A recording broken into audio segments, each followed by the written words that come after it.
Palihim na itinago ng bilanggo ang kanyang sarili sa isang bag na pangbangkay. Walang kamalay-malay ang gwardya at itinapon ang bangkay sa dagat. Nakaligtas si Edmund mula sa bingit ng kamatayan. Mula noon, isinilang siyang muli at sinimulan ang kanyang paghihiganti. Pagkatapos makarating sa pampang, pagod na pagod si Edmund. Tumakas siya na parang takot na lobo papunta sa bahay ng isang magsasaka. Gutom at giniginaw, naghanap siya ng mga lumang damit sa aparador. Nagmamadali niyang hinubad ang uniforme ng bilanggo na simbolo ng kahihiyan at pagdurusa. Nang hindi sinasadyang tumingin siya sa salamin, nagulat siya sa kanyang nakita. Pagulo ang kanyang buhok at puno ng dumi ang kanyang mukha. 15 taon na siyang hindi nakatingin sa salamin. Ngayon, habang nakaharap sa estranghero at pagod na mukha, sandaling natulala siya. Habang wala pa ang magsasaka, tumakas siyang muli na parang takot na ibon. Itinago niya ang kanyang pagkakakilanlan at nagbagong anyo. Humarap siya sa mundo na may bagong itsura. Ang pinakamimithi niya ngayon ay ang umuwi at hanapin ang kanyang ama. Ngunit muli siyang sinubak ng tadhana. Matapos magtanong-tanong, nalaman niyang 5 taon nang patay ang kanyang ama. Nilibing ito sa simbahan ng San Agustin. Nandilim ang paningin ni Edmund.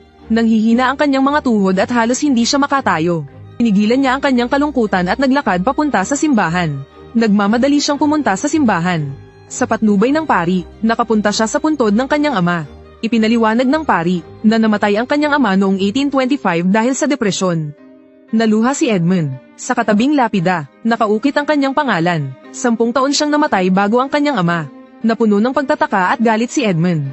Buhay pa siya sa kulungan. Bakit iniisip ng lahat na patay na siya? Tiyak na may malaking sabuatan sa likod nito. May nagmamanipula sa lahat ng ito. Dahil sa sakit at sama ng loob, pumunta si Edmund sa bahay ng kanyang dating kasintahan na si Mercedes sa tabi ng dagat. Ngunit isa na namang nakakalungkot na balita ang sumalubong sa kanya. Matagal nang kasal si Mercedes at nakatira na sa Paris. Parang isang matalim na kutsilyo ang balitang ito, na tumusok sa kanyang puso. Bumalik sa kanyang alaala ang mga masasayang sandali nila ni Mercedes. Ngunit agad itong nawasak ng mapait na katotohanan. Parang lantang gulay na naglakad si Edmund sa kalye. Biglang lumitaw ang ilang mga gwardya. Nakaramdam siya ng takot, dali-dali siyang nagtago sa isang sulok. Sa sandaling iyon, sinamantala ng isang bilanggo ang pagkalingat ng mga gwardya. Bigla siyang kumawala at tumakbo ng mabilis. Nang makita ito ng mga gwardya, agad nila itong hinabol na parang mababangis na aso. Pinabagsak nila ang bilanggo sa lupa. Walang awang pinagsusuntok at pinagtatadyakan nila ito. Hindi matiis ni Edmund ang karahasang nasasaksihan. Dahil sa kanyang pagiging makatarungan, pumagitna siya. Sinugod niya ang mga gwardya at pinabagsak ang mga ito. Pagkatapos ay tinulungan niyang makawala ang bilanggo. Hindi niya inaasahan na ang kabutihang ito ang magpapabago sa kanilang kapalaran. Mabilis silang tumakas. Ang bilanggo, na nagngangalang Jacopo, ay lubos na nagpapasalamat kay Edmund sa pagliligtas sa kanya. Simula noon, naging tapat siyang tagasunod ni Edmund. Kahit anong pagpigil ni Edmund, hindi natinag si Jacopo. Habang tumatakas sila, biglang may nakasalubong silang mga nagpapatrolyang gwardya. Sa gitna ng panganib, nagtago sila sa isang karwahe. Dahan-daang pinatakbo ng kotsero ang karwahe. At palihim silang inilabas sa lungsod.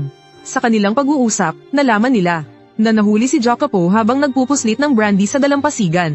Nakaangkla pa rin ang kanilang barko sa dagat, ngunit hindi marunong maglayag si Jacopo. Naging interesado si Edmund nang marinig ito. Dati siyang kapitan ng isang kumpanya ng pagpapadala. Bihasa siya sa paglalayag. Agad niyang tinanong kung saan ang barko. Sinabi ni Jacopo na nakaangkla ito sa isang look, kaya dinala sila roon ng kotsero. Sumakay sila sa isang bangka papunta sa barko.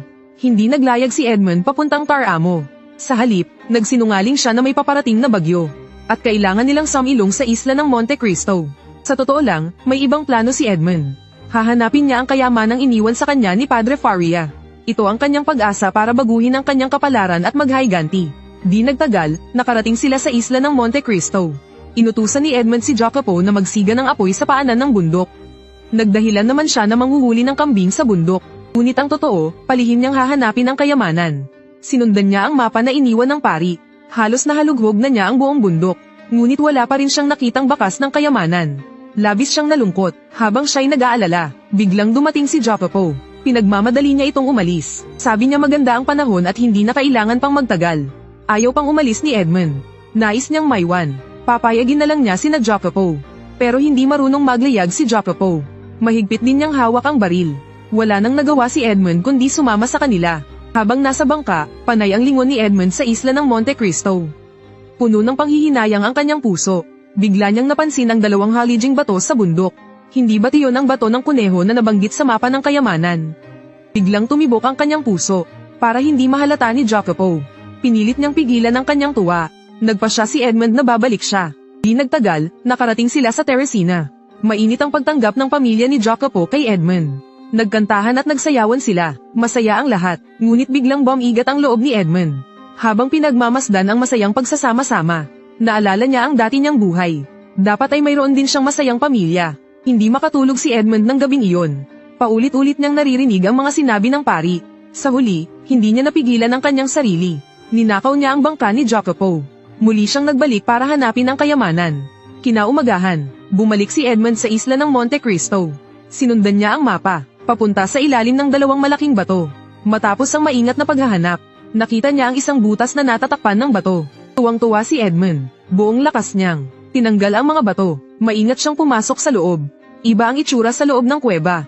Isa itong malaking yungib, at ang kayamanang hinahanap niya ay nakatago nga roon, mga kahon na puno ng ginto, pilak, at mga hiyas na kumikinang ng maliwanag. Sapat na ito para sa ilang habang buhay ni Edmund. Naluha si Edmund sa tuwa.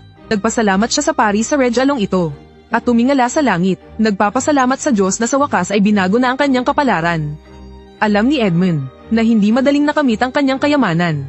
Nagpasya siyang tumano ng utang na loob bago mag-higanti. Di nagtagal, sumulat siya kay Jacopo. Sinabi niya sa sulat na binilhan niya si Jacopo ng 2 malalaking barko at 3 ari-arian bilang kapalit. Pinapanta niya si Jacopo sa Marseilles sa katapusan ng buwan para tulungan siya sa isang bagay. At sinabihan niya si Jacopo na magbihis na parang isang ginoo. Nang matanggap ni Jacopo ang sulat, nagulat siya at natuwa. Napangiti siya sa sobrang tuwa. Nagbago ang anyo ni Edmund at nagsuot ng damit pang maharlika. Pumunta siya sa kumpanya ni Morrel para alamin ang kalagayan nito. Nalaman niya na ang dating amo niyang si Morrel ay may malaking utang. Malapit nang magsara ang kumpanya. Pati ang barkong Ferran na minsan niyang pinatakbo ay lumubog na rin. Nalungkot at nanghinayang si Edmund. Sa katapusan ng buwan, masiglang dumating si Jacopo sa Marseilles. Tiningnan niya ang kaharap niyang si Count of Monte Cristo na may kakaibang tindig. Nagtataka niyang tinanong si Edmund kung saan nanggaling ang pera nito. Sinabi lang ni Edmund na nakamana siya ng malaking halaga. Pagkatapos ay sumeryoso ang kanyang mukha. Inutusan niya si Jacopo na tulungan siya sa isang bagay. Pinagbawalan niya itong magsalita kahit kanino. Ikinwento niya kay Jacopo kung paano siya nakulong ng 15 taon dahil sa maling paratang. At ang nakasulat sa kanyang lapida na namatay siya noong 1815. Dahil sa kanyang sitwasyon, hindi siya pwedeng magpakita, kaya inutusan niya si Jacopo na alamin ang katotohanan. Gusto niyang parusahan ang mga taong nagpahamak sa kanya. Kaya pumunta si Jacopo sa presinto para tingnan ang mga record. Pero dahil hindi siya marunong bumasa, hindi niya maintindihan ang nakasulat, at ang prosecutor na si Villefort na nagpahamak kay Edmund ay matagal nang wala roon. Na-promote na siya bilang Royal Prosecutor sa Paris. Para malaman ang katotohanan, naisip ni Edmund ang isang mapanganib na paraan. Hinanap niya ang namamahala sa mga record, at sinabing nagtatrabaho siya sa Paris Gazette. Magsusulat siya ng artikulo tungkol sa mga bilanggong politikal. Natagpuan niya ang kwento ni Edmond Dantes, isang lalaking ikinulong sa Chateau d'If nang walang paglilitis. Nang marinig ito ng kawani, agad nilang nakilala ang lalaki. Humingi si Edmund na makita ang record ng lalaki. Pero mariin siyang tinanggihan, dahil kumpidensyal ang mga record ng bilanggo. Nagkaroon ng ideya si Edmund. Sinabi niyang tutulong daw ang kawani ayon kay G. Villefort. Nang marinig ang pangalan ni Villefort, agad na pinigilan ng kawani si Edmund. At masiglang nakipag-usap sa kanya. Si Villefort ay isang royal attorney ngayon. Siyempre, kailangan siyang bigyan ng respeto ng kawani. Kaya agad nilang hinanap ang record para sa kanya. Nabanggit din nila ang isang may-ari ng barko na nagngangalang Morrel, na palaging humihingi ng record ni Dantes. Pero lagi siyang tinatanggihan. Naniniwala si Morrel na walang kasalanan si Dantes. Para mapaalis ang kawani, sinabi ni Edmund na babanggitin niya kay Villefort ang tulong nila. Pagbalik niya sa Paris, nang buksan ni Edmund ang record, at nakita ang sulat na nagpaparatang sa kanya. Sa wakas ay nalutas na ang misteryo. Pero walang pangalan ang sulat. Ang papel ay galing sa Cadros Wine Shop. Nagulat si Edmund. Hindi niya akalain na ang may-ari ng wine shop na si Cadros, na wala namang atraso sa kanya, ay may kinalaman dito. Inilagay niya ang record sa kanyang bag, at iniwan ang dyaryo sa folder. Matagumpay niyang nadala ang record. Nadala ni Edmund ng baril si Jacopo, at galit na pumunta sa wine shop. Pero nalaman niya na ipinagbili na ni Cadros ang wine shop 4 na taon na ang nakalilipas.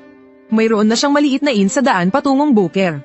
Agad na pumunta si Edmund at Jacopo sa inn ni Cadros. Pagpasok niya sa inn, akala ni Cadros ay magpapaupa siya ng kwarto.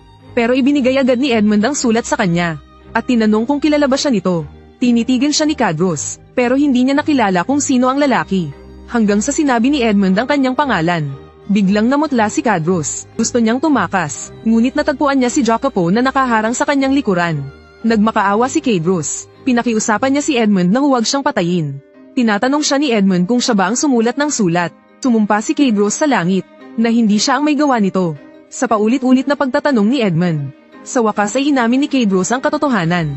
Sina Danglars at Fernand ang sumulat nito. Sinubukan pa nga niyang pigilan sila noon. Ngunit pinagbantaan siya ng dalawa. Galit na galit si Edmund nang marinig ito. Dahil sa hindi napigilan ni Cadros ang pangyayari. Naaresto siya dahil sa maling paratang. Nasayang ang 15 taon ng kanyang buhay sa mabahong bilangguan ng Chodif. Gusto niyang pagbayaran ito ni Cadros. Muling nagmakaawa si Cadros. Sinasabing siya ang nag-alaga sa ama ni Edmund hanggang sa mamatay ito. Siya ang nag-alaga dito. Nang makitang hindi naniniwala si Edmund, dali-daling inilabas ni Cadros ang supot ng pera na ibinigay ni Morrel, ang amo niya, kay Edmund.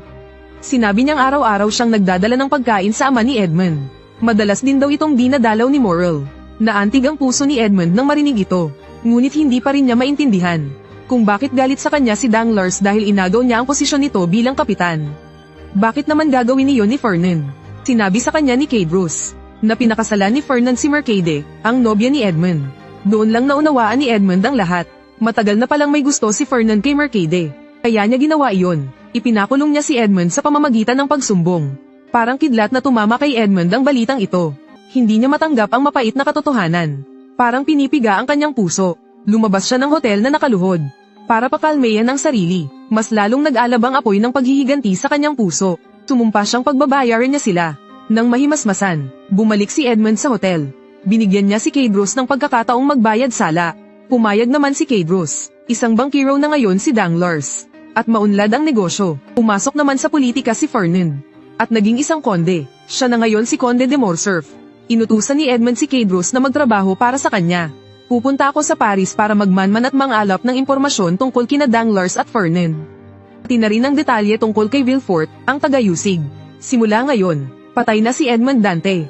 Siya ay babangon bilang ang konde ng Monte Cristo. At formal na sisimulan ang kanyang paghihiganti. Binibigyan niya si Cadros ng 5,000 franc kada buwan bilang sweldo. Hindi makapagsalita si Cadros sa sobrang tuwa. Ito ay pasasalamat niya kay Cadros sa pag-aalaga sa kanyang ama. At para mas mapaglingkuran siya nito. Bago umalis, tinanong ni Edmund kung sino ang nag-ukit sa lapida ng kanyang ama at sa kanya. Sinabi ni Cadros na si Mercade. Halo-halong emosyon ang naramdaman ni Edmund. Si Villefort ang nagsabi kay Morrel na nagpakamatay siya sa kulungan. Mukhang may malaking kinalaman si Villefort. Sa lahat ng nangyari, inutusan ni Edmund si Jacopo na pumunta sa bahay ng magsasakang pinagkuhanan niya ng damit. Para bayaran ang kanyang utang. Naluha ang magsasaka nang makita ang perang dala ni Jacopo. Hindi pa siya nakakita ng ganito karaming pera. Samantala, si Morrel, ang amo ni Edmund, ay nalulunod sa utang dahil sa pagkalugi ng kanyang kumpanya. Wala na siyang pag-asa at nagbabalak ng magpakamatay. Ngunit biglang, dumating si Jacopo, at ibinigay ang isang supot ng pera sa anak ni Morrel, para ibigay sa kanyang ama. Hindi sinasadyang nakapasok ang anak sa kwarto, at napigilan ang pagpapakamatay ni Morrel. Nang buksan ni Morrel ang supot, at nakita ang laman nito, nang inag ang kanyang mga kamay sa tuwa. Mga resibo pala ito ng kanyang mga pinagkakautangan. Bayad na ang lahat ng kanyang utang. Hindi makapaniwala si Morrel. May kinuha pang isang sulat ang anak mula sa supot. Nakasulat doon, sana ay makatulong ito sa inyo. Gamitin ang diamanteng ito para maibalik ang Ferron. May nakuha pa silang isang malaking diamante sa supot. Nang makita ni Morrel ang supot, naalala niya na ito ang supot na ibinigay niya kay Edmund. Bilang regalo noong ikakasal na ito. Sa huli, may gantimpala ang kabutihan. Natapos na ni Edmund ang pagtanaw ng utang na loob. Sunod na niya ngayong sisimulan ang kanyang paghihiganti. Sisimulan na niya ang kanyang paghihiganti. Hindi maintindihan ni Jacopo kung bakit hindi na lang niya diretsyong patayin ang mga taong nagpahamak sa kanya. Desididong sinabi ni Edmund na napakadali lang noon para sa kanila. Ang sakit at paghihirap na dinulot nila sa kanya, doble niyang ibabalik sa kanila.